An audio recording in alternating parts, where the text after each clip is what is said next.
నమస్కారం. వెన్లా న్యూస్కి స్వాగతం. ముందుగా ముఖ్యాంశాలు. మహాకుంభమేళాలో పుణ్యస్నానం ఆచరించిన ఎమ్మెల్యే జీవి.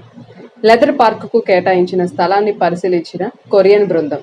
ఉత్తరప్రదేశ్లోని ప్రయాగ్రాజ్లో జరుగుతున్న మహాకుంభమేళాకు ఆంధ్రప్రదేశ్ ప్రభుత్వ చీఫ్ విప్, వినుకొండ నియోజకవర్గ శాసనసభ్యులు జీవి ఆంజనేయులు హాజరై పవిత్ర సంగమంలో పుణ్యస్నానాలు ఆచరించారు. కుంభమేళాలో జరిగే ఆధ్యాత్మిక శోభ చూసి ఆయన భక్తి పారవస్యంలో మునిగిపోయారు. మహాకుంభమేళాకు దేశవ్యాప్తంగా తరలి వస్తున్న కోట్లాది మంది భక్తుల సౌకర్యార్థం కేంద్ర ప్రభుత్వం ఏర్పాటు చేసిన అద్భుతమైన ఏర్పాట్లను ఆయన కొనియాడారు. మహాకుంభమేళాలో పుణ్యస్నానం ఆచరించడం ఎంతో అదృష్టంగా భావిస్తున్నట్లు ఆయన తెలిపారు. వినుకొండ అభివృద్ధిలో భాగంగా ప్రభుత్వ చీఫ్ విప్, సీనియర్ శాసనసభ్యులు జీవి ఆంజనేయులు సారథ్యంలో వినుకొండకు పరిశ్రమలు తెచ్చి వేలాది మంది నిరుద్యోగులకు ఉద్యోగ ఉపాధి అవకాశాలు కల్పించనున్నారు. దీనిలో భాగంగా వినుకొండ మండలం వెంకుపాలెం వద్ద సర్వే నెంబర్ 1లో 98.20 ఎకరాల భూమి లెదర్ పార్కుకి కేటాయించారు. రీబక్, పుమా, నైక్ లాంటి ప్రముఖ కంపెనీల లెదర్ పరిశ్రమల ఏర్పాట్లకు జిల్లా అధికారుల ఆధ్వర్యంలో కొరియన్ బృందం స్థలాన్ని సందర్శించి పరిశీలించారు. బృందంతో మాజీ MLA Makkana Mallikarjunarao, municipal chairman doctor Dastagiri, BJP నాయకులు లెనిన్, జనసేన నాయకులు నాగశ్రీను రాయల్, ప్రజాప్రతినిధులు, కూటమి నాయకులు, అధికారులు తదితరులు పాల్గొన్నారు. అనంతరం కొరియన్ బృందం సభ్యులు లెదర్ పార్కుకు సంబంధించిన స్థలాన్ని, మ్యాప్ ని ఆర్డీఓ అధికారులతో కలిసి పరిశీలించారు.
పట్నంలోని నిమ్మలబావి బజార్ నందు శ్రీ శ్రీ శ్రీ పొట్లపాడు రామయోగి స్వామి వారి ఊరేగింపు కార్యక్రమం నిర్వహించారు.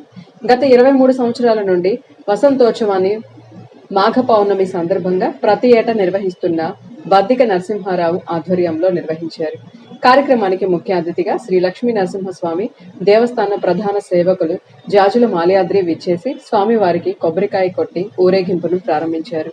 ఈ సందర్భంగా ఆయన మాట్లాడుతూ, లోక కళ్యాణార్థం అవతరించిన పరమ పూజ్య సంభూతులు అవధూత అయినటువంటి స్వామి పొట్లపాడు రామయోగి స్వామి అని ఆయన అన్నారు. ఇటువంటి కార్యక్రమాలు చేయడం వలన గ్రామంలో సుఖశాంతులు, పాడి పంటలు సమృద్ధిగా ప్రజలకు అందుతాయన్నారు.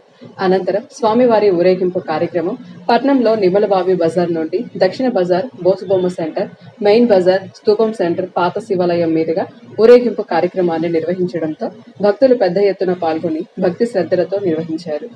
లోక కళ్యాణార్థం రామయోగయ్య స్వామి ఊరేగింపు కార్యక్రమాన్ని ప్రతి సంవత్సరం బద్దిక యోగయ్య గారు 2002లో ప్రారంభించారు. ఆ కార్యక్రమాన్ని వారి కుమారుడు బద్దిక నరసింహారావు ప్రతి సంవత్సరం కూడా స్వామివారి తిరునాళ్ళ మహోత్సవానికి శుభ సందర్భంగా లోక కళ్యాణార్థం వినుకొండ పట్టణంలో పౌర్ణమి రోజున ఈ యొక్క కార్యక్రమాన్ని ప్రతి సంవత్సరం ప్రతి ఏటా కూడా నిర్వహించడం ఆనవాయితీ. ఆ కార్యక్రమాన్ని నిమ్మలవాయి బజారు భక్త బృందం ఆధ్వర్యంలో, లక్ష్మీ నరసింహస్వామి భక్త బృందం ఆధ్వర్యంలో ఈ కార్యక్రమాన్ని కన్నుల పండగగా వినుకొండ పట్టణంలోని ముఖ్యమైనటువంటి ప్రధాన వీధుల్లో గుండా స్వామివారి యొక్క చిత్రపటాన్ని ఊరేగింపు కార్యక్రమాన్ని ప్రతి సంవత్సరం నిర్వహిస్తున్నాం. ఈ కార్యక్రమాన్ని వారి కుటుంబ సభ్యులు బద్దిక నరసింహారావు, వారి అమ్మగారు, వారందరూ కలిసి ఇక్కడ ఉన్నటువంటి పట్టణంలో ఉన్నటువంటి పెద్దలందరి సహకారంతో బద్దిక దానయ్య గారు, గురవయ్య గారు అందరి యొక్క ఆధ్వర్యంలో ఈ కార్యక్రమం నిర్వహిస్తున్నాం. ఇత్తుకొండ రామయోగ స్వామి లోక కళ్యాణార్థం మరి వారి యొక్క మహిమలు ఒక్కొల్లలు అనేక కార్యక్రమాలు జరుగుతూ ఉన్నాయి. ఈ యొక్క కార్యక్రమాన్ని భక్తి శ్రద్ధలతో భక్త బృందం ఆధ్వర్యంలో 23 సంవత్సరాలుగా ఈ కార్యక్రమాన్ని నిర్వహిస్తున్నాం. వారందరికీ కూడా నిర్వహించేటటువంటి భక్త బృందాలందరికీ కూడా ప్రత్యేక ధన్యవాదాలు తెలియజేస్తున్నాం. ఇటువంటి కార్యక్రమాలు చేయడం వల్ల పట్టణంలో సుభిక్షంగా ఉంటాయి. అదేవిధంగా ప్రతి ఒక్కరికి కూడా ఈ స్వామివారి ఆశీర్వాదం అందజేయాలనే సంకల్పంతో ప్రతి ఒక్క బజారుకి భక్తుల వద్దకి స్వామివారిని చిత్రపటంతో ఊరేగింపు కార్యక్రమాన్ని ఘనంగా నిర్వహిస్తున్నాం. ఈ కార్యక్రమంలో పాల్గొన్న ప్రతి ఒక్కరికి కూడా ప్రత్యేక ధన్యవాదాలు. సావల్యపురం గ్రామంలోని జిల్లా ప్రజా పరిషత్తు ఉన్నత పాఠశాల ప్రహరీ గోడ నిర్మాణం కోసం తన ఎమ్మెల్సీ నిధులు కేటాయించడం వలన 10వ తరగతి పరీక్షా కేంద్రం రావడం జరిగిందని కె శ్రీనివాస సింగ్, బోయపాటి వెంకటరాయుడులు తెలిపారు. దీని వలన మండలంలోని 10వ తరగతి విద్యార్థులు సుదూర ప్రాంతాలకు వెళ్లి పరీక్ష రాసే బాధలు తప్పినవని, ఇటువంటి అభివృద్ధికి కారకుడైన కెఎస్ లక్ష్మణరావుకి ఈ నెల 27న జరిగే ఎమ్మెల్సీ ఎన్నికల్లో ప్రథమ ప్రాధాన్యత ఓటు వేసి గెలిపించాలని వివిధ ప్రజా సంఘాల ఆధ్వర్యంలో విస్తృతంగా ప్రచారం నిర్వహిస్తున్నారు. ఎగ్జామ్ సెంటర్ లేక, ప్రహరీ గోడ లేక విద్యార్థులు, తల్లిదండ్రులు, ప్రజలు చాలా బాధపడుతున్నారు. అలాంటి ఉన్నటువంటి ఈ స్కూల్ని కెఎస్ లక్ష్మణరావు గారు తన ఎమ్మెల్సీ నిధులతోటి ప్రహరీ గోడ ఏర్పాటు చేసి విద్యార్థులకు పరీక్ష సెంటర్ కూడా ఏర్పాటు చేసేందుకు ఎంతో కృషి చేశారు.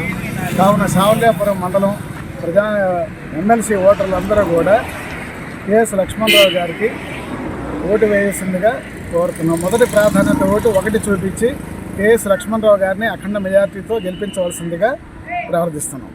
ఆంధ్రప్రదేశ్ రాష్ట్ర న్యాయ సేవాధికార సంస్థ అమరావతి వారి ఆదేశాల మేరకు జిల్లా న్యాయ సేనాధికార సంస్థ గుంటూరు వారి పర్యవేక్షణలో Vinukonda junior civil judge court నందు జాతీయ లోక్ అదాలత్ కార్యక్రమాన్ని మార్చి 8న నిర్వహిస్తున్నట్లు Adalat chairman junior civil judge court న్యాయమూర్తి మహతి తెలిపారు.